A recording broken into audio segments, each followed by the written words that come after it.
Shri Venkateswara gold తాకట్టులో ఉన్న మీ బంగారాన్ని విడిపించి కొనబడును.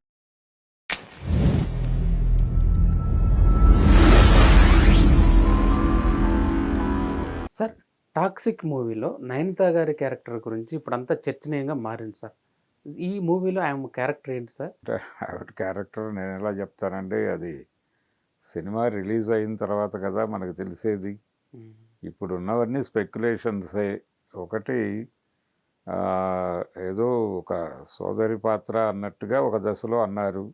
ఇప్పుడు ఏదో ఫోటో అది అది క్లియర్గా అధికారిక చిత్రమా లేకపోతే వీళ్ళు ఏదైనా జనరేట్ చేశారా అంటే ఇప్పుడు ఏ ఫోటోని కూడా మనం నమ్మలేని పరిస్థితి. అది ఏఐ జనరేటెడా లేకపోతే వీళ్ళకి అది ఒరిజినల్గా ఫోటోనా చెప్పలేని ఒక విచిత్రమైన పరిస్థితిలోకి నెట్టేసింది ప్రపంచం.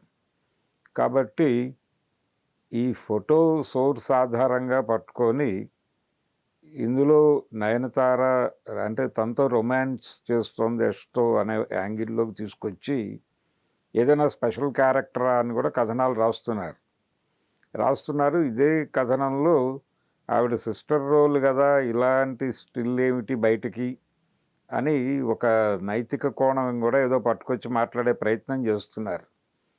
యాక్చువల్గా సినిమా ఏమిటి, కథ ఏమిటి, పాత్ర ఏమిటి అనేది ఒకటి దర్శకుడు నిర్మాతో అధికారికంగా ఒక ఈవెంట్లోనో ఎక్కడో చోట మాట్లాడాలి.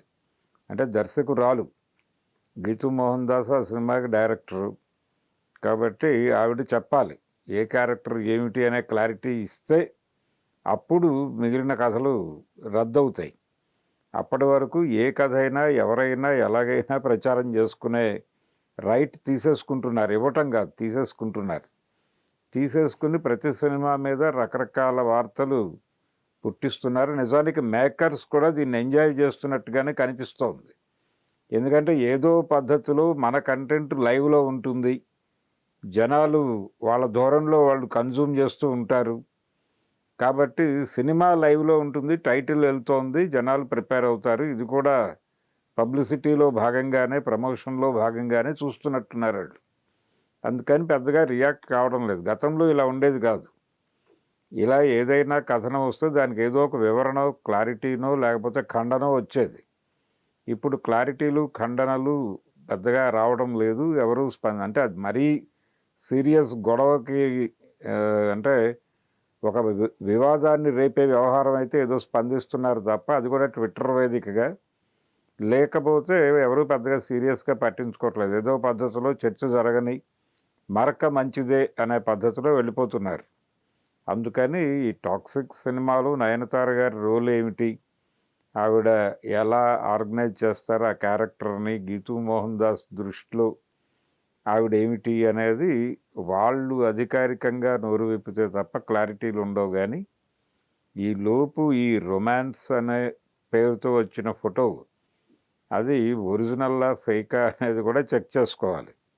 ఒక్కొక్కసారి క్రియేట్ చేసి కూడా కథలు వండుతున్నటువంటి సందర్భాలు చాలా చూసాం మనం. రీసెంట్గా ఢిల్లీలో కాక్రోచ్ జనతా పార్టీ ఆందోళన మీద లాఠీచార్జీ జరిగిన సందర్భం, వాళ్ళు చలో సంసద్ కార్యక్రమంలో దాడి జరిగింది పోలీసుల వైపు నుంచి. ఆ సందర్భంగా వందలాది ఒరిజినల్ స్టఫ్ ఎంత ఉందో ఫోటోలు వీడియోలు అంతే సంఖ్యలో ఫేక్ వీడియోలు ఫేక్ ఫోటోలు కూడా సర్క్యులేట్ అవుతున్నాయి.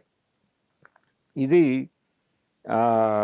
అనేక వైపుల నుంచి జరిగిన తర్వాత ఎవరి పద్ధతిలో వాళ్ళు క్లెయిమ్ చేసుకుంటున్నారు. చూసారా ఇది ఫేక్ ఫోటో, ఈ ఫోటో పెట్టి సానుభూతి కొట్టేయాలని ట్రై చేస్తున్నారు వాళ్ళు అని ఈ సెక్షన్ అంటే ప్రభుత్వానికి అనుకూల సెక్షను వ్యతిరేక సెక్షన్గా చీలిపోయి, ప్రపంచమే అలా చీలిపోయి ఎవరికి దొరికిన ఫోటో మీద వాళ్ళు వాళ్ళ ధోరణిలో వాళ్ళ సిద్ధాంతం ప్రచారం చేసుకోవటానికి వ్యాఖ్యానం చేసేసి ఆ ఫోటోని తగిలించి సోషల్ మీడియా ద్వారా ఒక గందరగోళం ప్రపంచంలో క్రియేట్ చేయటానికి యుద్ధం చేస్తున్నారు.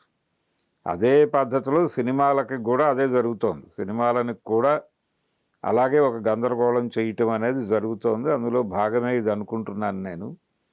అంతకు మించి పెద్దగా ఆందోళన పడాల్సిన విషయం లేదు. ఆవిడ క్యారెక్టర్ ఏమిటి, ఆవిడ ఏ తరహా పాత్రలో కనిపించబోతున్నారు, లేకపోతే హీరో క్యారెక్టర్తో తనకున్నటువంటి రిలేషన్ ఏమిటి అనేది నెమ్మదిగా దర్శకురాలే ప్రపంచానికి తెలియజేస్తారు కాబట్టి అప్పటిదాకా దీని గురించి ఆందోళన పడాల్సిన అవసరం అయితే లేదు.